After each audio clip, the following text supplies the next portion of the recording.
Hey everyone, thank you for tuning in to Real Inspection Services. This is your host, Chuck Ryan, here to discuss all things regarding your home and the home inspection industry.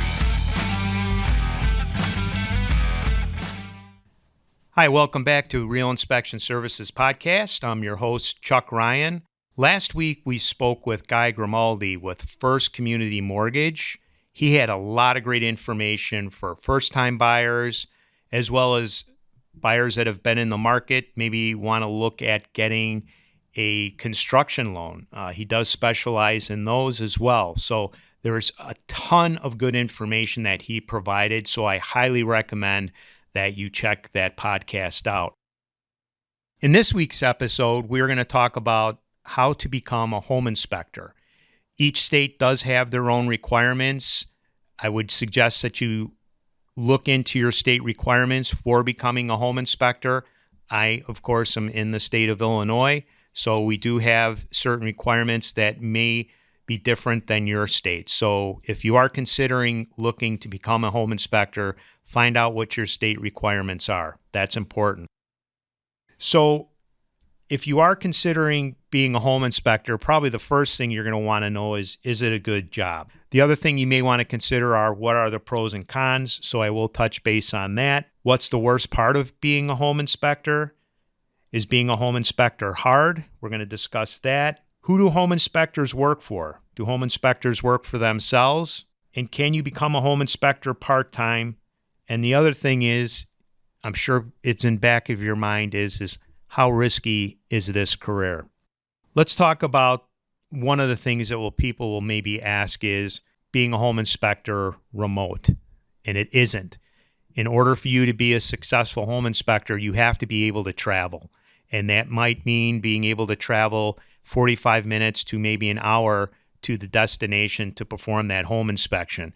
I can tell you if you focus on a specific area, you will not grow your company and you will struggle to find customers. So the first thing you have to consider is being able to travel outside your area.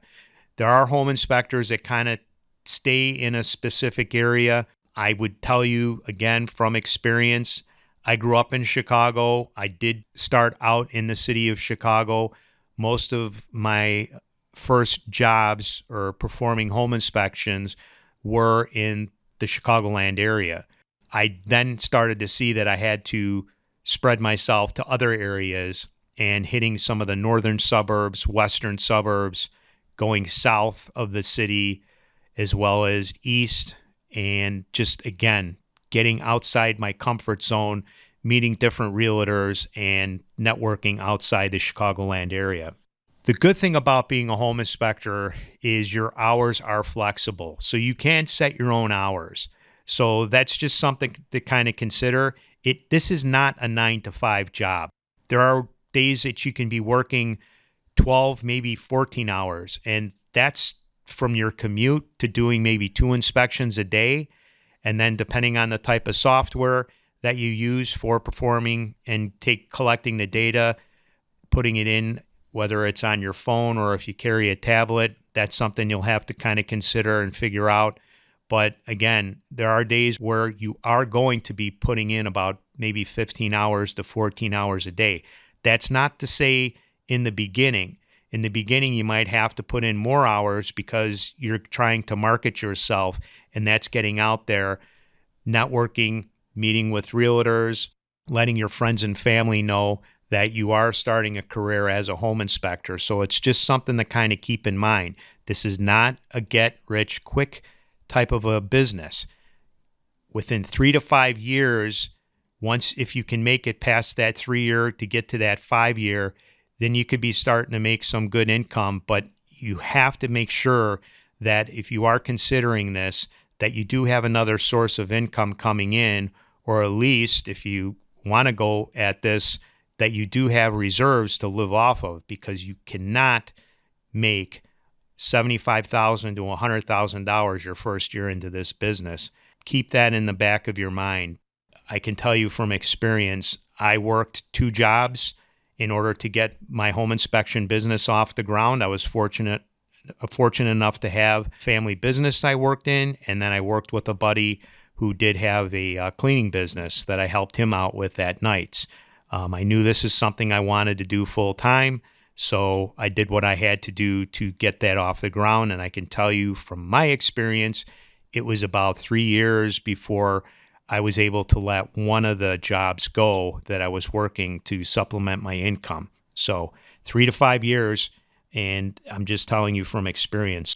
So being a home inspector, there are seasons that are more busier, if that makes sense, than other seasons. For instance, the spring market pretty much starts around February, and it does carry on through, let's just say, June. It's not to say that you're not busy June, July, August.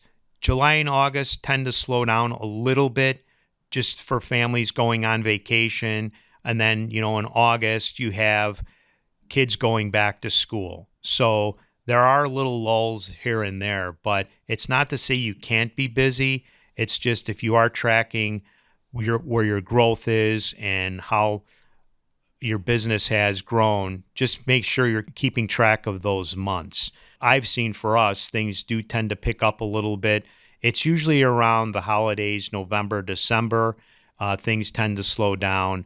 And then what we do then is in January, we start to prepare for the spring market for that next year. So there are slow months, but it just depends on how you've marketed yourself and how you can best prepare yourself for those slow months. And maybe you do some retooling, maybe you do some other things. The first key thing I can say to becoming a good, successful home inspector is being able to communicate with the client. You have to have good communication skills. If you cannot talk to a client, look them in the eye, you're a little shy, I can tell you that you'll struggle to become a good home inspector. So you have to have some confidence, and confidence comes over time.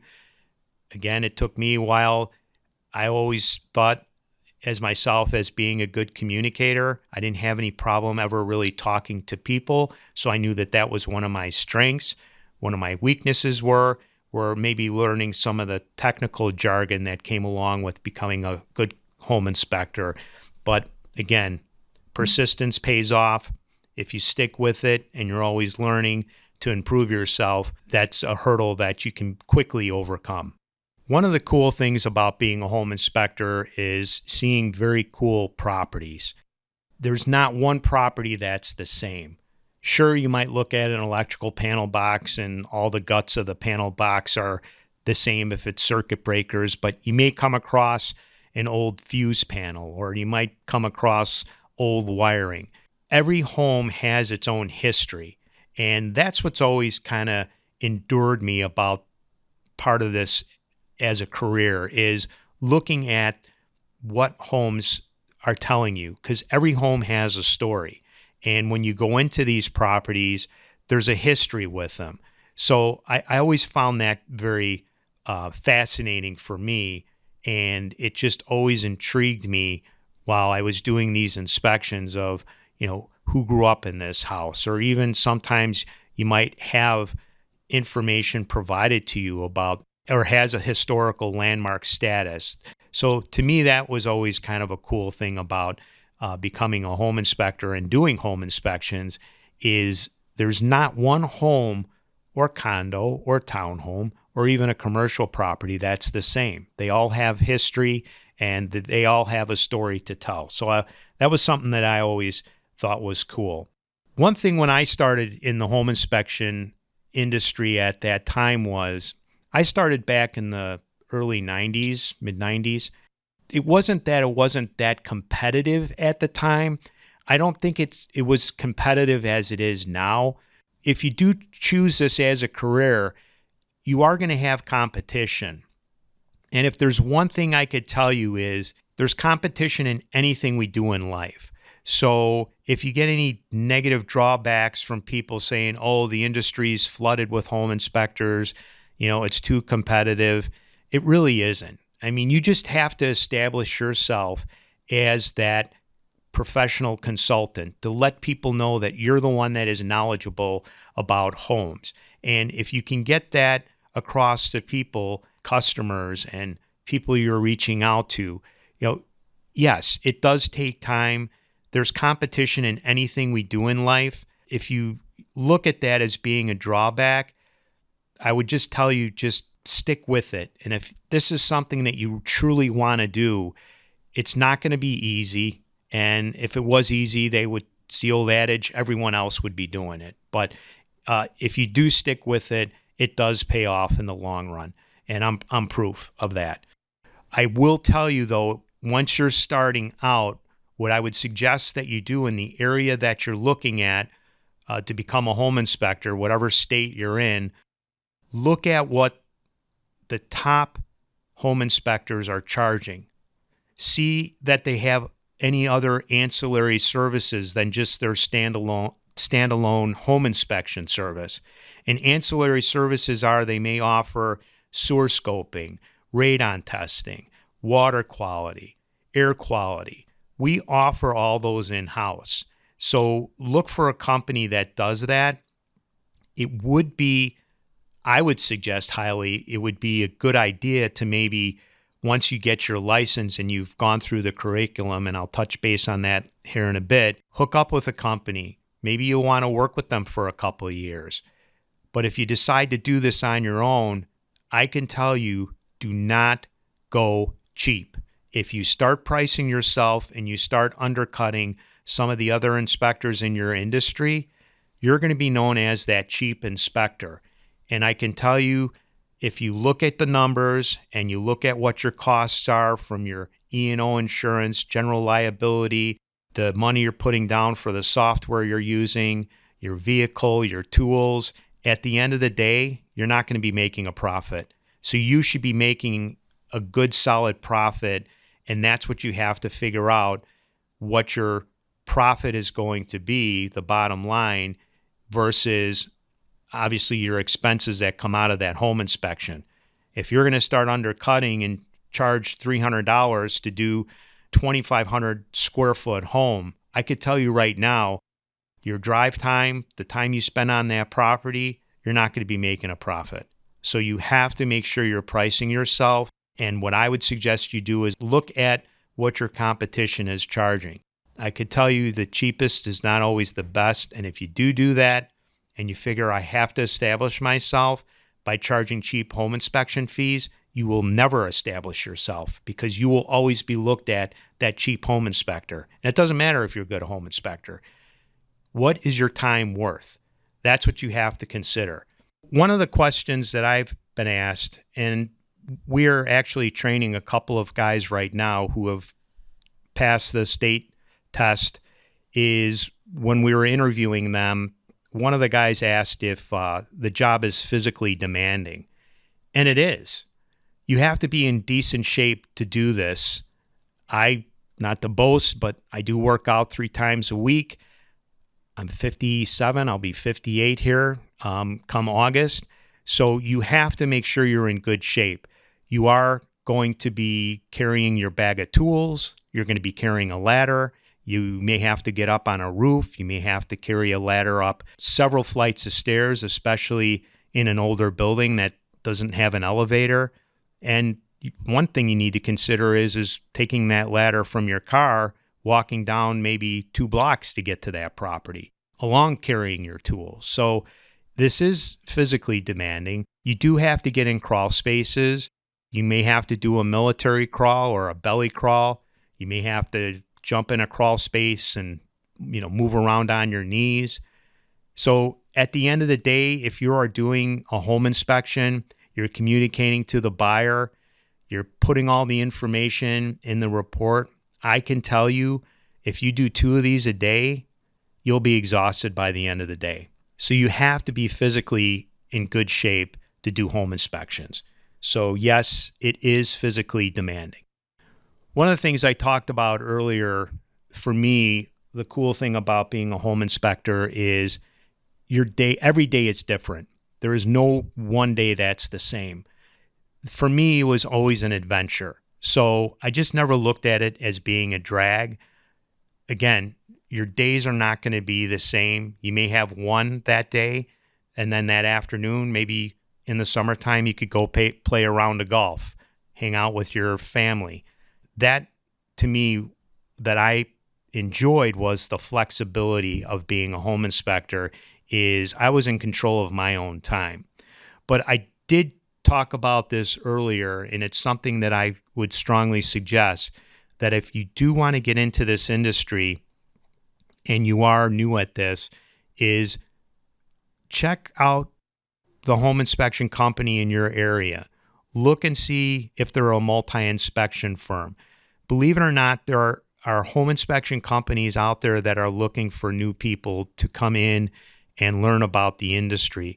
The cool thing about working with a multi-inspection firm is they will have in-house ancillary services, which I talked about earlier.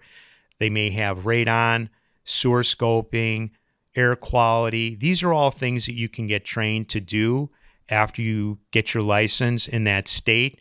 But having these other ancillary services in your tool belt, so to speak, is that when the market is slow, you might be able to do a sewer scope, where someone might call and say, hey, I want a standalone sewer scope, or hey, I want to have my home checked. It's been 2 years since I had my home checked for radon. I want to have it tested again. So this is other ways that you can start to make money in the business other than the standalone home inspection. So diversify. There are always going to be pros and cons of being in this type of an industry. So it's just something that you're going to have to figure out for yourself. But the first thing is do you want to do this? Do you want to work for a company, or do you want to go at this by yourself? If you do go at it by yourself, you may not be making money into this right away. If you do work with an established company, you could be earning pretty quickly. And at least with those companies that are established that offer an array of different ancillary services, some will train you how to do those. Again, there's other ways to make money in our industry than just being a home inspector. So just take that into consideration. What I talked about earlier is finding out what your state requires, what the curriculum is to become a home inspector. There are online courses out there, and there are several good ones. You can always DM me if you want to know who I prefer. You can do the online training. The one thing I can tell you with the online training is you have to be consistent with it. And if you're not consistent, and let's say you go at it and you're like, hey, I did 2 months of this, I'm going to take a break, you're going to set yourself back tremendously. You got to start it from the beginning and finish it and go all the way to the end. Some of these schools do offer in your location, you'll have to check. They may offer weekend courses that might be meeting every Saturday for the next 16 to 18 weeks. It's just something you'll have to check. Again, every course will require you to take each section from structure, exterior, roof. They will give you quizzes at the end to make sure you understand the material you've learned. Once you complete the coursework, what the state may require you to do is what they call our ride-alongs or tag-alongs, whatever analogy they use. And what that means is you'll go out with a certified home inspector. That home inspector, again, which each state requires, they may require 3 years, 5 years that they've been in the business. You'll do those ride-alongs with that home inspector. That means you're spending time with them out at these inspections. Gives you a chance to answer questions, see how the process goes. I'm just going off of what my state is. I believe now are 5. They may have gone up a little bit more, but again, just check with what each state requirement is. And then once you do those ride-alongs and you complete what that requirement is, that home inspector will sign off on it for you. You take that information, you send it to the school that you took the course, and then once you've completed what is required through the curriculum, they'll send that information downstate, or you may have to send that downstate, and then you'll have to take the state test. Once you take the test, most state tests are on a pass-fail basis, But once you take the state test and you pass it, you are then able to basically start doing home inspections. But again, I would suggest you do look for a company that has been established so you can do at least a year or maybe 2 to get a feel for how the process is. And then if you do decide to go off on your own, more power to you. I started out on my own, but I knew that that journey wasn't going to be easy, that I was going to have to work some extra jobs to be able to supplement my income and to live. So I think I provided enough information. Again, at the end of each podcast, if you wanted to reach out to me, you can DM me. All my information is there. I'm happy to share my experience over the years of being in this industry. If you're looking at hooking up with a company or doing it on your own, just remember it's a lot more of a struggle to go at this by yourself than it would be that if you did hook up with a multi-inspection firm. That would be my recommendation. Take it for what it's worth. The one thing I do love about this industry over the years, it has allowed me to meet new people, develop a network of friends. Some of the friends started out as business associates. Those business associates today, I would consider good friends. To me, that's rewarding. That is one of the top things that I love about our industry is the networking that allows you to grow as a business owner, but not as a business owner, but grow as a person, meeting new people. I think we can never have enough friends. You can never have enough people that are willing to help you. And I think for me, that was and still is to this day the most rewarding is meeting new people along the way and taking that and developing that into a friendship, developing that into having a good camaraderie with the guys that I work with. And again, to me, that is one of the most rewarding things about being a home inspector. So remember, it's better to be proactive than reactive. Thanks for listening. Thank you again for tuning in to Real Inspection Services Podcast. If you have any questions regarding your home or our services, please reach out to us at realinspectionservices.com. If you would like us to answer any of your questions on the podcast, send us a DM on Instagram at Real Inspection Services. All info is down below in the show notes.